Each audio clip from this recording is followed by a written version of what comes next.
Ngayon naman, oras na para malaman kung sino ang nanalo sa aming nakakalol kang reaksyon sa episode last week. Siya si... Congratulations! Kayo ang nanalo. Dahil dyan, may 10,000 pesos kayo. Ang lucky texter na nanalo ng 5,000 pesos para sa nakakalol kang reaction ay si... Congratulations! Hintayin ang tawag ng ABS-CBN Interactive kung paano at kailan makukuha ang inyong premyo. Iba talaga dito. Kahit na lol ka, may chance ka namang manalo. So, last team, sa mga napanood nyo, sino sa kanila kaya ang may pinakakalol kang reaction? Si Moy Moy.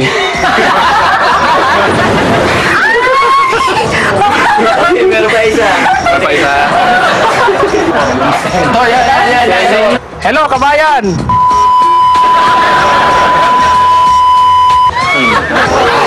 Asim. May asim pa. Si asim. Si nanay na may asim pa. Ano ba tabi? Tapos patigas.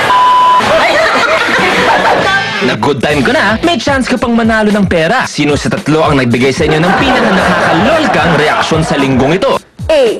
Si ating jackpot. B. Si kuyang feeling reporter. C. Si nanay na may asim pa. Isa sa kanila ang mananalo ng 10,000 pesos sa pamamagitan ng inyong pagboto. Para bumoto, just text LOL space letter of your choice and send to 2331 for Globe, TM and Sun Cellular subscribers and 231 for Smart and Talk and Text subscribers. Bukod sa winning nakakalol kang reaction of the week, isang lucky texter ang mananalo ng 5,000 pesos o no. Huwag niyo lang titigan ang cellphone niyo. Mag-text na!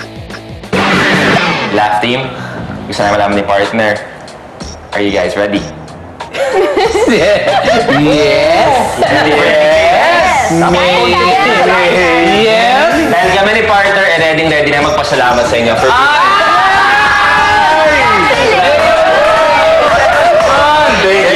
Sila nangyari! Thank you! Ganyan talaga ang buhay. Wala ko apat kami. Eto nga.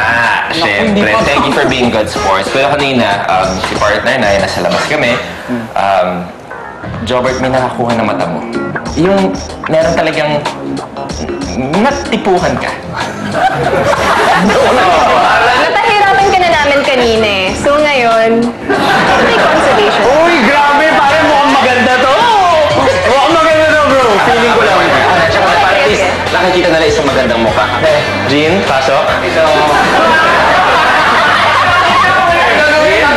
Since lalaki ka, pare, kiss!